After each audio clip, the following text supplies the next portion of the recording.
বিসমিল্লাহির রহমানির রহিম। প্রিয় থার্ড ইয়ার শিক্ষার্থীবৃন্দ, আজকে আমি তোমাদের কস্ট অ্যাকাউন্টিং থেকে আরেকটি ক্লাস নিচ্ছি। Cost accounting cost concept and classifications এই চ্যাপ্টার থেকে আমি একটা ক্লাস নিচ্ছি। আচ্ছা দেখো, problem 39, the following figure are available from the books of M/S Sandeep enterprise for the year ended 31 December 2015। 2015 সালের 31 ডিসেম্বরে এই তথ্যগুলো দেওয়া আছে। কার বইয়ে? M/S সন্দীপ এন্টারপ্রাইজের এই বইতে এই তথ্যগুলো দেওয়া আছে। ম্যাটেরিয়াল স্টক, ম্যাটেরিয়াল 1 তারিখেরটা দেওয়া আছে। ম্যাটেরিয়াল ওপেনিং দেওয়া আছে, ম্যাটেরিয়াল ক্লোজিং দেওয়া আছে, ম্যাটেরিয়াল পারচেসডও দেওয়া আছে। ওয়েজেস মানে ডাইরেক্ট ওয়েজেস দেওয়া আছে। Factory overhead, administrative overhead, selling overhead, profit for the year, প্রফিটও দেওয়া আছে। দেখ এই তথ্যগুলো দিয়ে নিচে আরও কিছু বলেছে। In the year 2016 the factory receive an order. এটা 2015 সালের তথ্য দেওয়া আছে যে এই কাজটা করেছে, একটা কাজ করেছে, সেই কাজে এই কস্টগুলো হয়েছে। আর 2016 সালে একটা কাজের একটা অর্ডার পেয়েছে, কোনো একটা কাজের অর্ডার পেয়েছে, যেখানে ম্যাটেরিয়াল লাগবে 1200 টাকা আর ডাইরেক্ট ওয়েজেস লাগবে 750 টাকা। The management of the enterprise intends to earn a profit 10% higher than the percentage of profit indeed earned in 2015।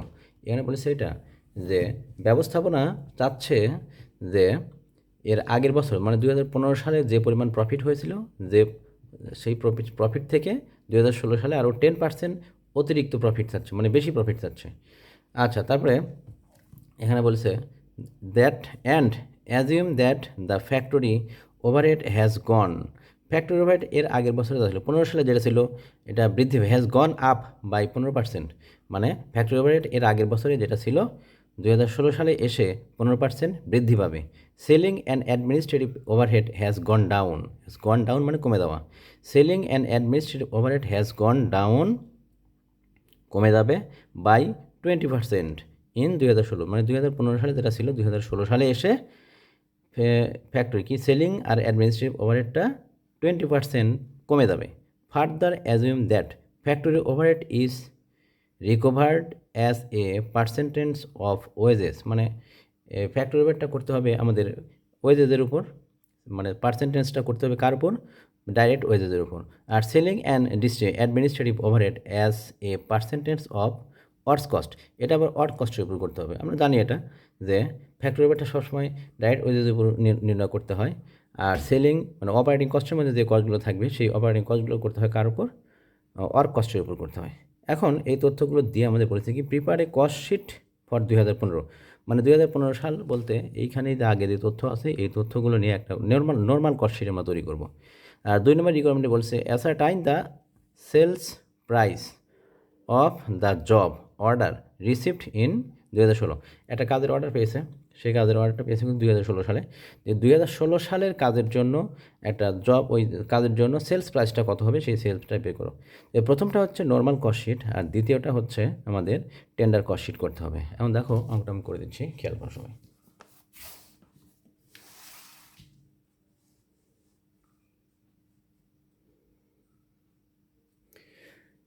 Problem 39, solution. Requirement 1 প্রথমে দিয়েছিল আমাদের নর্মাল কস্ট শিট।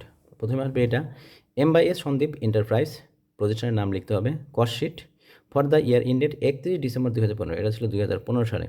পার্টিকুলার্স টাকা কলম আসবে 2টা, আমাদের সবগুলো মান কোশ্চেনে দেওয়াই আছে, সরাসরি মানটা আমরা বসিয়ে দিচ্ছি। র মেটেরিয়াল ওপেনিং 1000, র মেটেরিয়াল এর সাথে অ্যাড করবো র মেটেরিয়াল পারচেস 10,000, যোগ করলাম, যোগ করে আসলো কত? 11,000। এর নাম হচ্ছে র মেটেরিয়াল অ্যাভেলেবল ফর ইউজ। তারপরে এখান থেকে বাদ দিব র মেটেরিয়াল ক্লোজিংটা বাদ দিলে আসবে কত? 9,000, এটাকে বলবো র মেটেরিয়াল ইউজড। এর সাথে আমাদের যোগ করতে হবে ডাইরেক্ট ওয়েজেস 7,500, যোগ করলে আসবে হচ্ছে 16,500, এটাকে বলবো প্রাইম কস্ট। আচ্ছা, প্রাইম কস্ট পেলাম। প্রাইম কস্ট পাওয়ার পর আমরা প্রাইম কস্টের সাথে আমরা এখন যোগ করব। প্রাইম কস্ট পেলাম, এবার প্রাইম কস্টের সাথে আমরা যোগ করব add factory overhead. Factory overhead ছিল কত? ফ্যাক্টরি ওভারহেড দেওয়া হচ্ছে 4,500। আচ্ছা, এটা যোগ করলাম, যোগ করে যেটা আসবে এটা হচ্ছে ওয়ার্ক কস্ট আসলো 21,000। এবার এর সাথে আমরা অ্যাড করব ওপেনিং অপারেটিং এক্সপেন্সেস। এখন অপারেটিং এক্সপেন্সেসের মধ্যে আমাদের এখানে 2টা কস্ট আছে, একটা হচ্ছে অ্যাডমিনিস্ট্রেটিভ এক্সপেন্সেস আর একটা দেওয়া আছে কত? কি? Selling overhead. আচ্ছা, অ্যাডমিনিস্ট্রেটিভ এক্সপেন্সেস বা অ্যাডমিনিস্ট্রেটিভ ওভারহেড দেওয়া আছে 4200 আর সেলিং ওভারহেড দেওয়া আছে কত? 5,250। আমরা এই দুটো যোগ করবো, যোগ করে পাবো হচ্ছে 9,450। এই 9,450 আমরা যোগ করবো কার সাথে? ওয়ার্ক কস্টের সাথে যোগ করবো। ওয়ার্ক কস্টের সাথে যোগ করলে পাবো 30,450। এই 30,450কে আমরা বলবো টোটাল কস্ট। তাহলে টোটাল কস্ট পেলাম 30,450। এই টোটাল কস্টের সাথে আমরা এখন প্রফিটটা আমাদের অঙ্কে সরাসরি দেওয়াই ছিল, যে প্রফিট ফর দ্য ইয়ার কত? 6,090, 6090। এটা আমরা যোগ করে দিব। যোগ করলে যে টোটাল অ্যামাউন্টটা আসবে এটাই হচ্ছে আমাদের সেলসের পরিমাণ।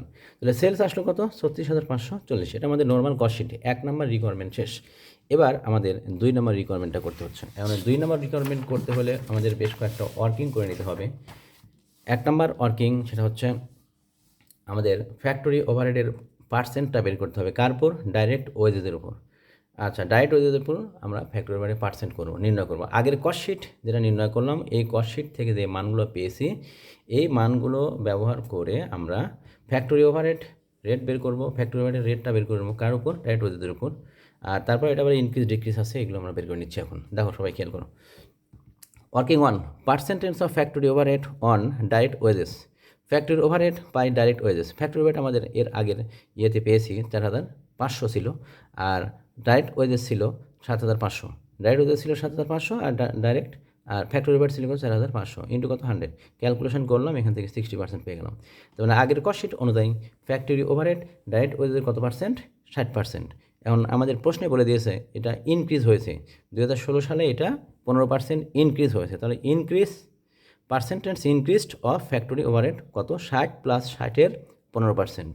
আচ্ছা, লাস্টে একটা পার্সেন্ট রাখতে হবে এটা। তাহলে এখান থেকে দেখতে পাচ্ছি 69% চলে আসলো। এবার ওয়ার্কিং 2তে আমাদের বের করতে হবে।